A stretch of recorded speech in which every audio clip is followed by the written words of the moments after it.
আসসালামু আলাইকুম everyone, welcome to my channel আনাইস কুকিং হাউসে। আশা করছি যে যেখানে আছেন সবাই খুবই ভালো আছেন। আজ আমি আপনাদের একটি ডিম দিয়ে কী করে আপনারা অনেকগুলো পিঠা তৈরি করতে পারেন সেই রেসিপিটাই তৈরি করে দেখাবো। এই পিঠেগুলো যদি আগে থেকেই বাড়িতে বানানো থাকে তাহলে গেস্ট আসলে আপনারা তাড়াতাড়ি এটা সার্ভ করতে পারবেন, বাচ্চাদের টিফিনও দিতে পারবেন, আবার সন্ধ্যা স্ন্যাক্স হিসাবে বাচ্চাদের এটা খেতে দিতে পারবেন। এই পিঠাগুলো আপনারা বানিয়ে রেখে অনেক দিন পর্যন্ত সংরক্ষণ করতে পারবেন। একটা এয়ারটাইট বক্সে ভরে রাখলে আপনারা 4-5 মাস অনায়াসে খেতে পারবেন। তবে চলুন দেখে নেওয়া যায় কী করে রেসিপিটা তৈরি করতে হয়।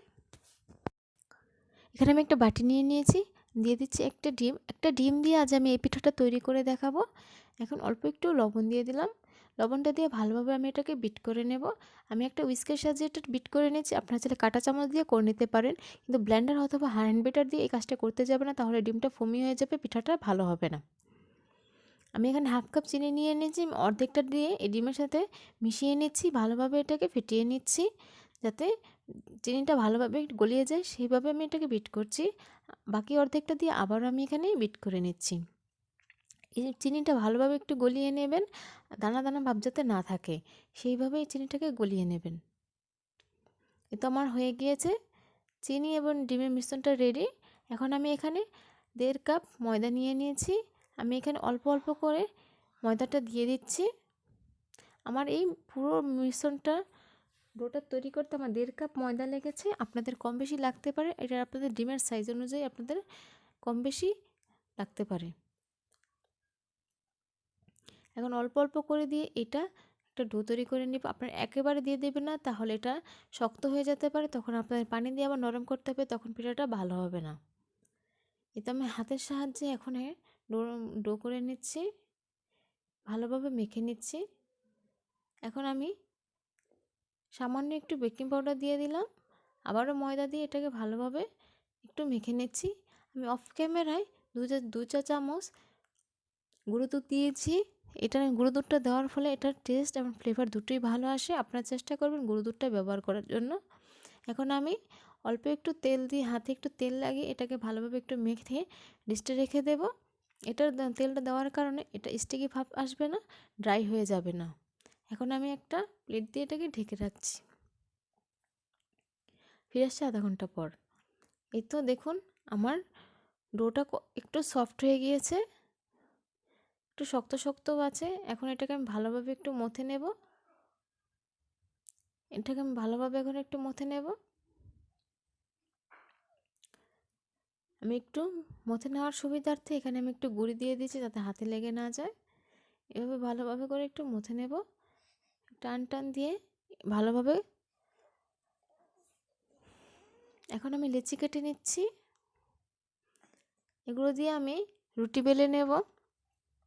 রুটি বেলে এটা পিঠার একটা শেপ দিয়ে দেব, ডিজাইন করব। এখন আমি একটা মোটা করে রুটি বেলছি। আপনারা যেইভাবে খাবার রুটি খান বা খাবার পরোটা খান সেই আকারের রুটিটা বেলবেন না, একটু তার সাইজে একটু ডাবল করে নেবেন এই পিঠাটা বানানোর জন্য। এই দেখুন এভাবে ঘুরিয়ে ঘুরিয়ে আমি রুটিটা বেলে নিচ্ছি, কতটা মোটা রেখেছি দেখুন। এখন আমি বাড়িতে যাই থাকে আমি তাই দিয়ে এটা করে নিয়েছি, সবার বাড়িতে এগুলো থাকে। আপনি এটার সাহায্যে ডিজাইন করে নিতে পারেন। আবার আপনাদের বাড়িতে যদি কুকি কাটার থেকে থাকে সেই কুকি কাটার দিয়ে আপনারা ডিজাইনটা করে নিতে পারেন।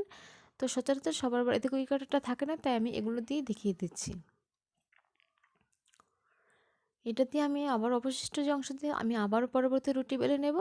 এখন এটাকে আমি গোল শেপে কেটে নিয়েছি, এখন মাছ বরাবর আবারও গোল শেপ দিয়ে এটাকে কেটে নিচ্ছি। দেখুন এই তো হয়ে গেল আমার একটা দুটো ডিজাইন। এখন আমি এগুলোকে একটা ট্রের মধ্যে তুলে নেব।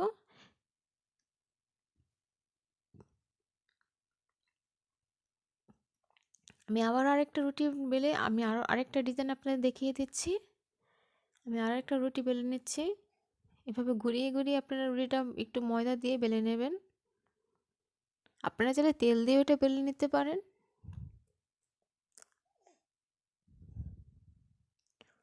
আমি আবারও গোল শেপ করে কেটে নিচ্ছি।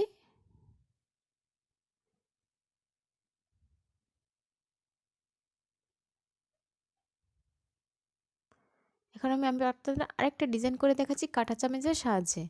এভাবে দিয়ে আপনারা একটু রাউন্ড শেপ করে একটু ঘুরিয়ে একটু পাশ থেকে উল্টে দেবেন, তাহলে দেখবেন আরেকটা ডিজাইন হয়ে যাচ্ছে। আপনাদের দেখার সুবিধার্থে আমি আরেকবার করে দেখাচ্ছি। এটা দেখেই করতে পারবেন, বলে বোঝানো সম্ভব না আমি কি করে করছি। আপনারা দেখে এই যে দেখুন কত অনায়াসে আমি এটা করে নিচ্ছি। তো হয়ে গেল আমার। এখন আমি আরেকটা ডিজাইন আপনাদের করে দেখাচ্ছি। এই তো আমি আরেকটা ডিজাইন করে ফেলেছি। এখন আমি আবার আরেকটা ডিজাইন আপনার কাঁটা চামচ সাহায্যে আপনাদের করে দেখাচ্ছি। মাঝ বরাবর একটু ফুটা করে নেবেন, দিয়ে কাঁটা চামচ দিয়ে এভাবে রাউন্ড করে করে একটু চাপ দিয়ে দিয়ে একটা ডিজাইন বিস্কিটের ডিজাইন করে নেবেন আপনারা। এই তো হয়ে গেল আমার ডিজাইনটা, দেখুন কতটা সুন্দর হচ্ছে।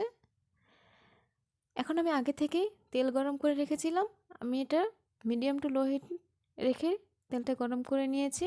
এটা মিডিয়াম টু লো হিটে ভেজে নেবেন, হাই হিটে ভাজলে উপর থেকে ব্রাউন গোল্ডেন ব্রাউন কালার চলে আসবে, ভিতর থেকে কাঁচা থেকে যাবে। তাই মিডিয়াম হিটে এটাকে ভেজে নেবেন। তো আমি এটাকে উল্টিয়ে পাল্টিয়ে গোল্ডেন ব্রাউন করে ভেজে নেব।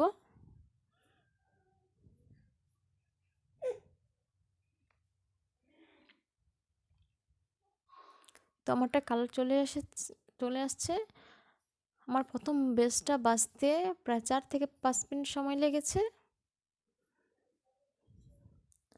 এই তো হয়ে গেল, আমার প্রথম বেসটা ভাজা হয়ে গিয়েছে।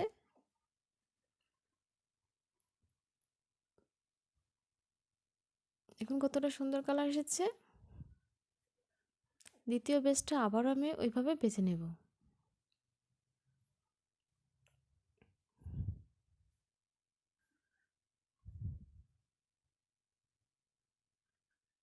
এগুলোকে আমি গোল্ডেন অ্যান্ড ব্রাউন করে ভেজে নেব উল্টিয়ে পাল্টিয়ে। এই তো আমার এগুলোও ভাজা হয়ে গিয়েছে। এখন এগুলোকে আমি ছাঁকনির সাহায্যে তুলে নেব।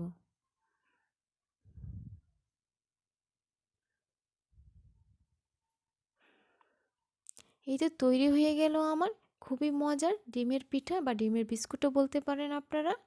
যাই বলুক, এটা খেতে খুবই মজার হয়েছিল। আপনাদের যদি আমার ভিডিওটি ভালো লেগে থাকে তাহলে প্লিজ আমার চ্যানেলটি সাবস্ক্রাইব করে দেবেন এবং পাশে থাকা বেল বাটনে একটা ক্লিক করে দেবেন। তাহলে যখনই কোনো নতুন ভিডিও আমি আপলোড করব সাথে সাথে আপনাদের নোটিফিকেশন সেটা পৌঁছে যাবে। ফ্রেন্ডস অ্যান্ড ফ্যামিলির সাথে শেয়ার করবেন, একটা লাইক দিতে ভুলবেন না। আমার পিঠাগুলো কতটা ক্রিস্পি হয়েছে আমি আপনাদের একটু ভেঙে দেখাচ্ছি।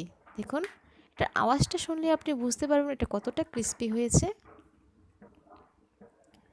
এই যে দেখুন, এটা শব্দ শুনে আপনারা বুঝতে পারছেন এটা কতটা ক্রিস্পি হয়েছে। এটা বানিয়ে আপনারা খেয়ে দেখবেন, খেতে কেমন লাগে আমাকে প্লিজ কমেন্টের মাধ্যমে জানাবেন। Thank you all.